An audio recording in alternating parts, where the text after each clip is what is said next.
right. Thank you, everyone, for coming out. Thanks, Ali, for coming up with the concept of this panel.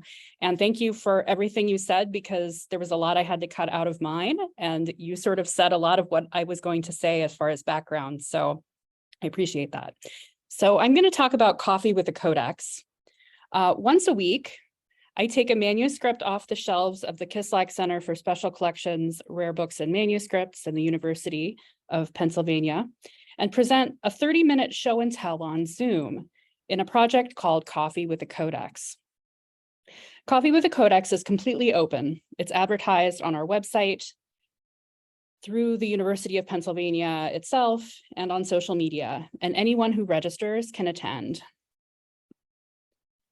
Coffee with a Codex launched in January of 2021, and thus was born during the COVID-19 pandemic.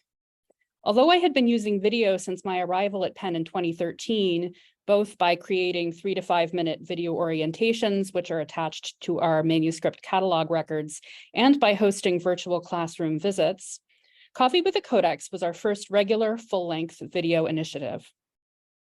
The COVID-19 pandemic led to the University of Pennsylvania Library's closing to all but essential maintenance staff in March of 2020, a situation shared by nearly every major special collections library worldwide. The availability of millions of digitized historical documents, including all of the University of Pennsylvania's pre-modern European manuscripts, allowed scholars of medieval and early modern history to continue certain types of research work from home. The existence of comprehensive digital copies and a months-long physical separation from the collection did nothing to dampen my eagerness to share the physicality of the collection.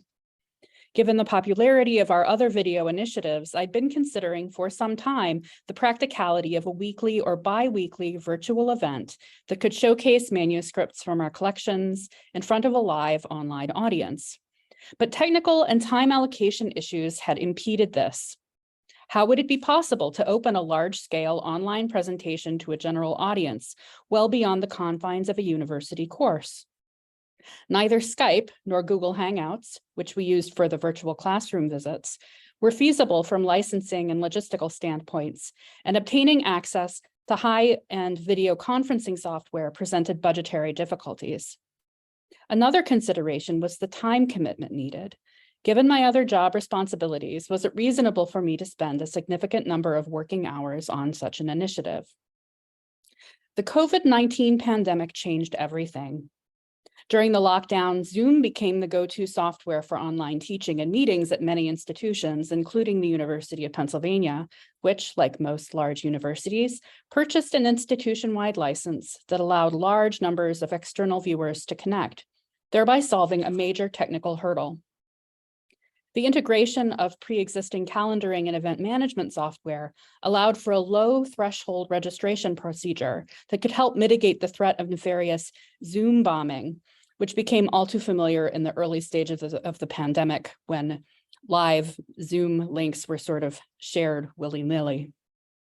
Widespread commitments to social media, expressing longing for direct consultations of historical documents during the lockdown also made clear how important access to the manuscripts was for all audiences, not only for research-focused, quote, serious scholars.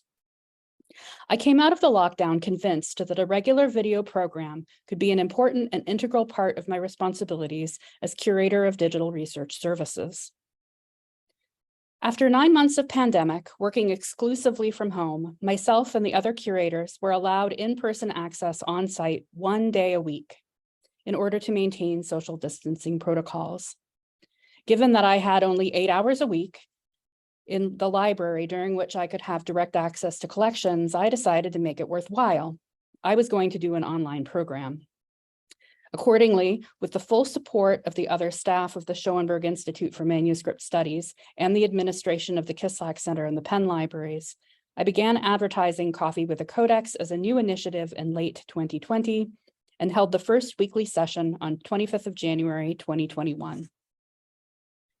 For each session, I present a book to the virtual audience on angled foam blocks, as it would be to a researcher in the reading room. You can see that. although I'll be turning on the camera in a minute, so you'll be able to see it live. In keeping with the lightweight philosophy of the initiative, the 30-minute sessions were largely unscripted, and I relied and still rely primarily on existing catalog records as I examined the manuscript, lingering on significant details. Initially, the fixed overhead Wolf Vision ceiling camera, which was installed in the lab when the room was built in 2013, was what I employed. But I soon realized that capture from an adjustable arm-mounted smartphone was far superior, actually, in terms of resolution and flexibility. Initially, advertising occurred on social media channels, but soon a mailing list and website was set up that would announce the manuscript being showcased with 3 weeks' notice. The manuscript the website is here, and if you Google Coffee with a Codex, it's pretty easy to find. We're the only Coffee with a Codex online. Most sessions are led by myself, although other curators occasionally host, and Amy Hutchins, our manuscripts cataloger, frequently acts as a co-host, answering questions as I talk. We've also had a number of guest hosts over the years, both graduate students and visiting scholars who have agreed to share their expertise. I have hosted meetings also while traveling. Last April, while on a fellowship at the University of Glasgow, I shared a manuscript from their collection, and I did it again in May when I was in Kalamazoo for a conference. And I will do it again next week when I'm in Leeds for a conference. We've also held one joint event, an Hour of Hours, which we did in collaboration with McGill University, where we put one of our books of hours and one of their books of hours up side by side. The meetings are relatively open, although we take advantage of Zoom's security precautions. Meetings are registration only, although the same link and password is used every week, so once a person registers, they can keep coming back. Screen sharing is off for everyone except the host, and users are unable to change their names once they enter the meeting or to make annotations. Chat is on, and it is usually hopping. If you watch the videos, you'll note that I make an effort to interact with the chat, answering questions as they come, and I repeat questions because the chat doesn't show up in the recording. So Coffee with the Codex isn't a lecture, it's a conversation. The response to Coffee with the Codex has exceeded all expectations. The most popular sessions have seen approximately 50 participants, although I had one that went up to 70. While average weekly attendance is closer to 25 to 35 people, depending on the manuscript. However, many people return every week, and others come whenever a manuscript relevant to their interest is featured. We do have an especially strong core group of participants, and I love seeing their names come up every week. Attendees include the expected audiences, such as academic faculty and graduate students, but we also have librarians, book artists and artisans, retired professionals, members of the Society for Creative Anachronism, and others who might not benefit from easy access to rare books and manuscripts. At the end of 2022, I issued a questionnaire asking for feedback, and the responses were uniformly positive. The comments were encouraging and included statements such as, "This program is consistently excellent. I really look forward to seeing what treasures will be shared and what more I can learn. Just want to say thank you. I love the variety of manuscripts you show, how you explain everything, and all the little details you point out. I look forward to it every week. And thanks for sharing so many wonderful manuscripts." Such statements point to quality engagements over sheer quantity. For the first year, Coffee with a Codex was ephemeral. Sessions were not recorded. I needed time getting comfortable with presenting solo and unscripted. Starting in 2022, however, sessions have been recorded and posted to the Schoenberg Institute for Manuscript Studies YouTube channel. And I see that Ali already put the link in the chat if you want to take a look. In this way, a digitally stable, if not permanent, record of a short-lived event is created. The intent is not to present new research or issue authoritative declarations regarding a particular manuscript, as there are many other traditional channels for that type of communication. However, the recording of videos allows future audiences to benefit and can also be important for institutional record keeping and justification. Over time, we are creating an extensive archive of video content. Why do I take the time to host Coffee with a Codex? For me, it's actually not primarily about showcasing the collection, although that is an important aspect of the initiative. Rather, as Ali talked about at the beginning of their own talk, I want to remind people that old books are physical objects, not simply a vehicle for the text and illustration as they are often presented, a view that still images presented out of context encourage. The medium of video makes it easier to convey various aspects of a volume's physicality, the size, weight, condition, the sounds it makes when it moves, and the like. Coffee with the Codex is also in line with SIM's mission, which is to bring manuscript culture, modern technology, and people together to bring access to and understanding of our intellectual heritage locally and around the world. So that's my script. I did want to do a quick demo just to sort of show you how it looks. And before I start, here is a photo that I took right before we started. So this is the setup that I have. I have the camera connected to the laptop. The camera isn't in the photo because I had to use it to take the photo.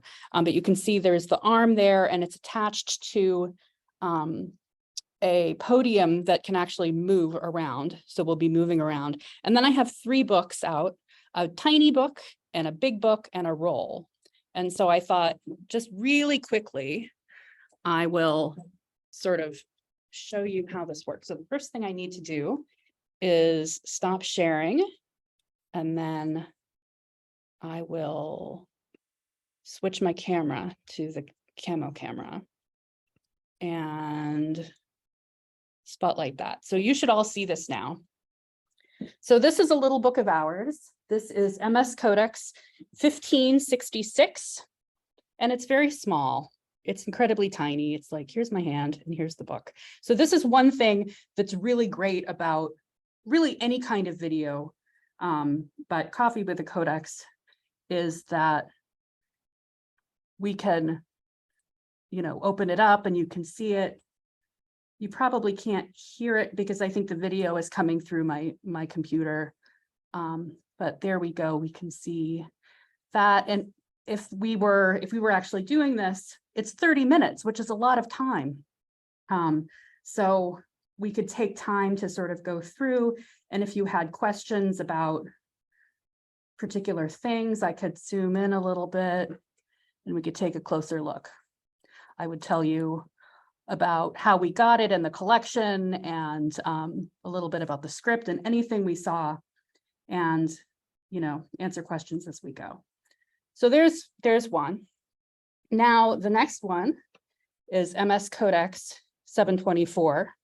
So we're gonna do over here. It's much bigger. So I'm going to raise this up. Come on. Here we go. We're going to raise this up. And here we go. So we can see much bigger. It's big, it's heavy, it's wood. I didn't do that on purpose, but I like that happened. And again, we can, get a much better sense of this huge book. Maybe you can hear it. There we go. And finally, the roll. And rolls, books are great, but everybody kind of knows how books move.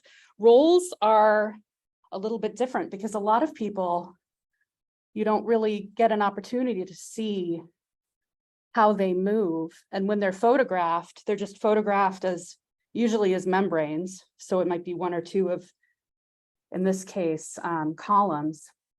But actually getting to see how it moves, when we scroll in, we can see the texture here. Yes, I'm using phone to video. Oh, I didn't mention, I'll talk more about this at Q&A because I don't want to get into Tom's time. But here we go. So this is just a little bit of how, there we go, of how Coffee with the Codex works. So thank you very much, and I'm excited to answer questions at the end.